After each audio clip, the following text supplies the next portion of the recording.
We're now joined by Professor of Economics, Ken Ife. Thank you so much for joining us on News Night tonight. Prof. Thank you for having me. A lot has been said about, the palliatives in place of fuel subsidy and all of that.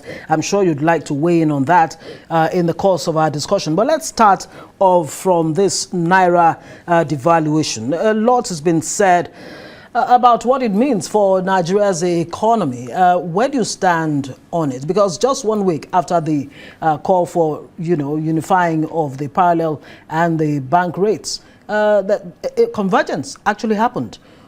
What do you think will happen to the Nigerian economy from that? I'm happy that the president took those two. I called it, he fired 2 bullet points. There are 2 shots that he fired.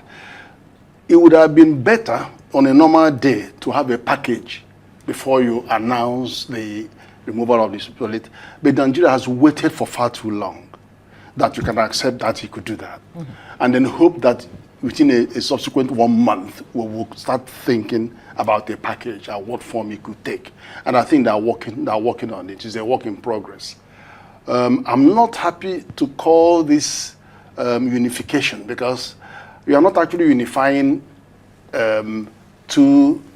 41 items that are delisted from forex eligibility by central bank are on the code end with the black market.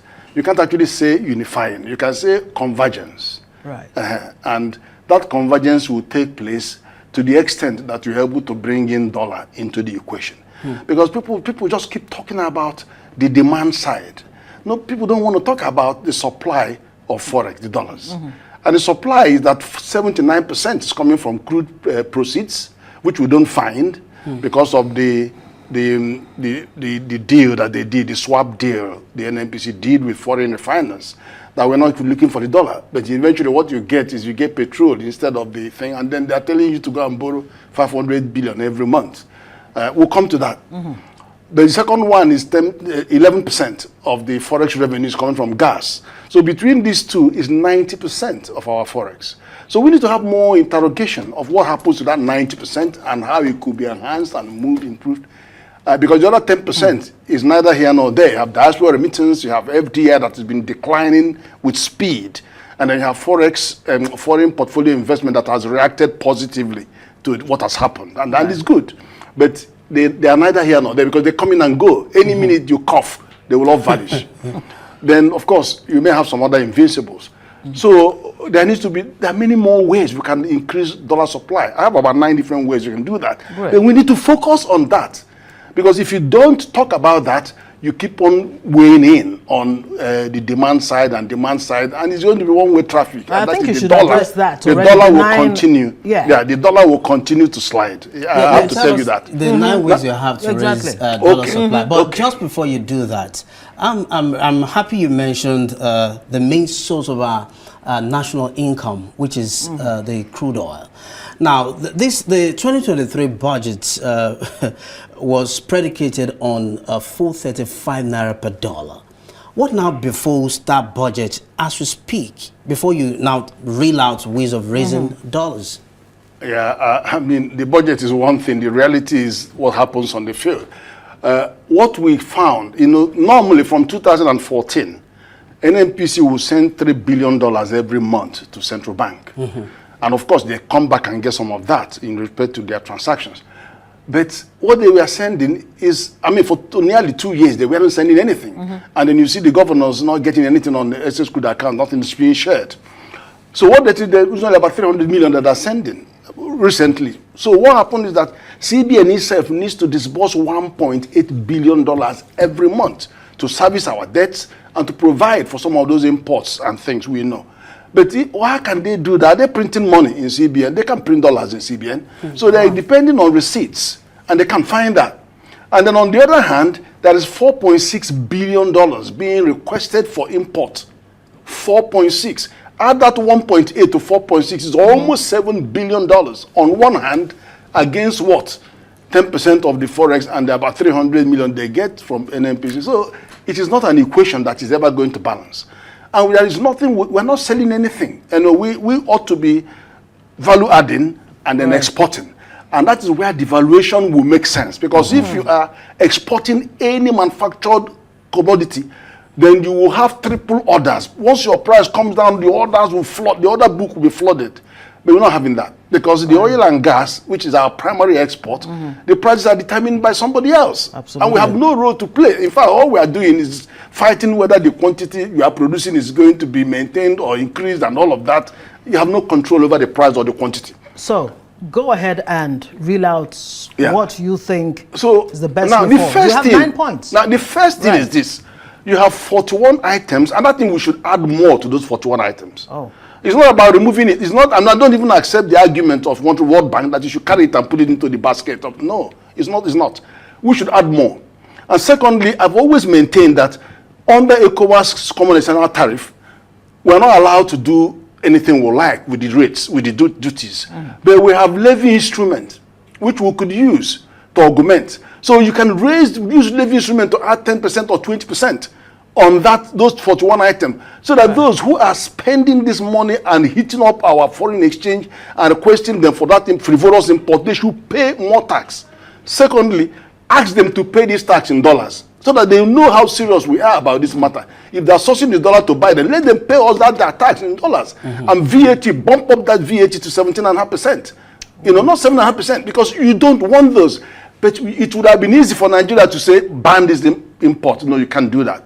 Because you're going to embarrass even our sister, who is the Director General of the WTO. And secondly, other members will be running to the tribunal, against Nigeria. It's not the way to go. But you are allowed to bump up the effective duty by using levy instrument according to ECOWAS Treaty, CET. So that's fine. But we're not doing that. Although the minister did a little bit of it, I think it's about 5% in this current Finance Act. You put about 5%, and I say congratulations, but put more, increase it.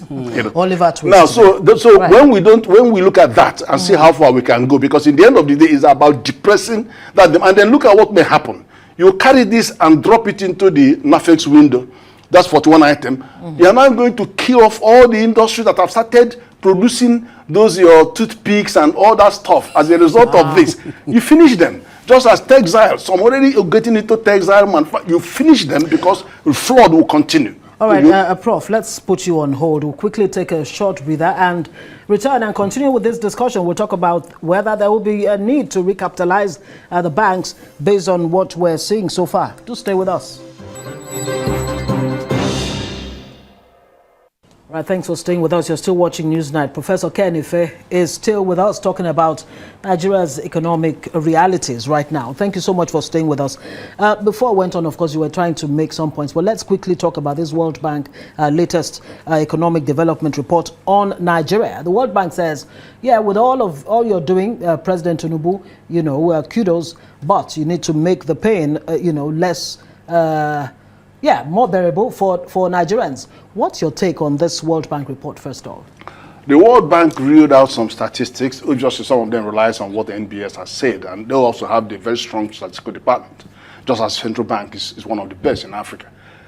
Now, great that they recognize what the president has done, and the president has done a good job by taking those 2 points.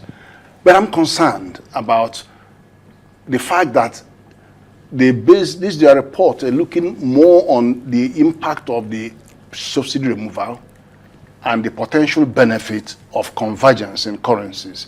There are many other things that you have to look at before you conclude that all of this will lead to growth. Right.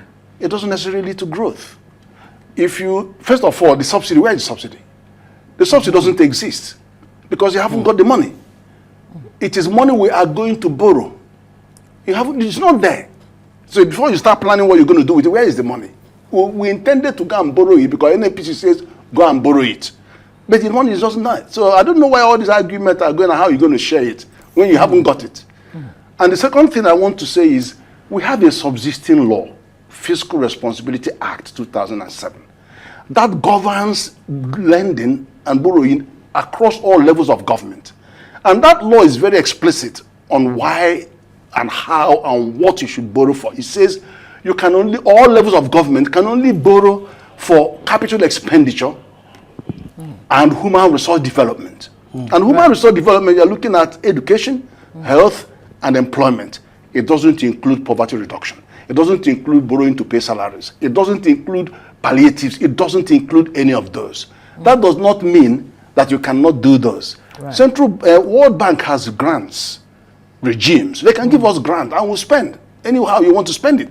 Government generates internally generated revenue. They can use that and share it, whatever they want to do. It is their money that they generated.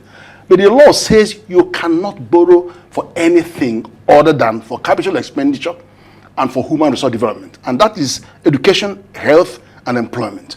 Now, it also goes further to say this borrowing must be based on cost-benefit analysis. So that the intention of that law is that whatever you are putting your money in is capable of repaying, that activity is capable of repaying that money. So I don't know what you're repaying when you bring it and share it. I don't know. Prof, now, and I want to tell you a bit more. The law actually goes out to one financial institutions and said any lending outside this framework is unlawful. He said it in there. Any lending outside the framework of this FRA 2007 is unlawful. So what it means, if you keep on borrowing and lending, all lenders must know that this law exists. And when the chips are down, you get a cry for you to remove that because you knew that you're not supposed to lend that money for that purpose. What you're saying apparently is that the World Bank is enabling Nigeria, quote unquote, fiscal irresponsibility. In fiscal irresponsibility. Anyway, you mentioned cost-benefit analysis. When we talk about devaluation, is it all thumbs down? Are there no positive effect at all? Because what about? I was thinking of the impact on investors outside of Nigeria, because when the value of Naira comes down, how do investors outside the country, how do they take advantage of that situation?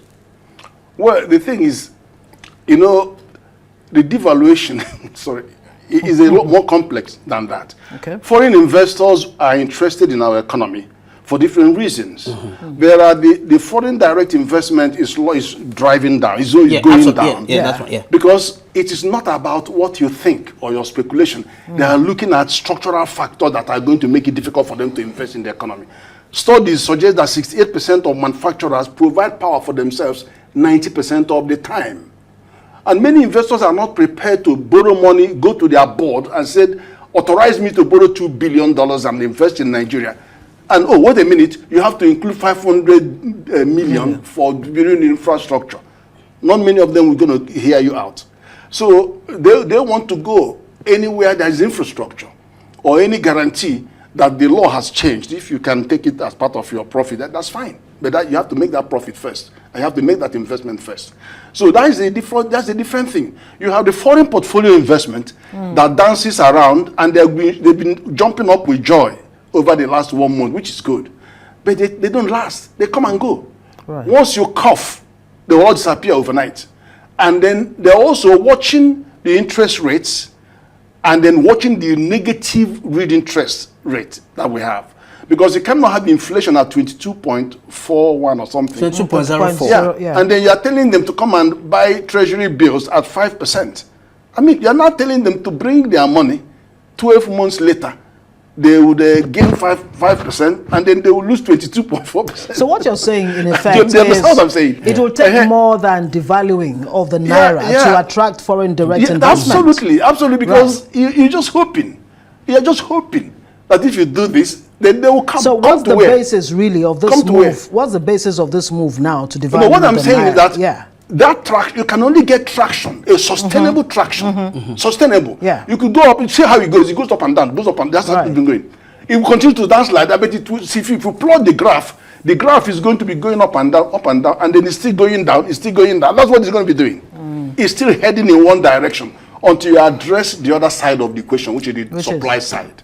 I've always said anything relating to price, whether it's inflation, or is the exchange rate, or MPI rate, or anything, as long as price is connected to it, you must be looking at the resolution of demand and supply.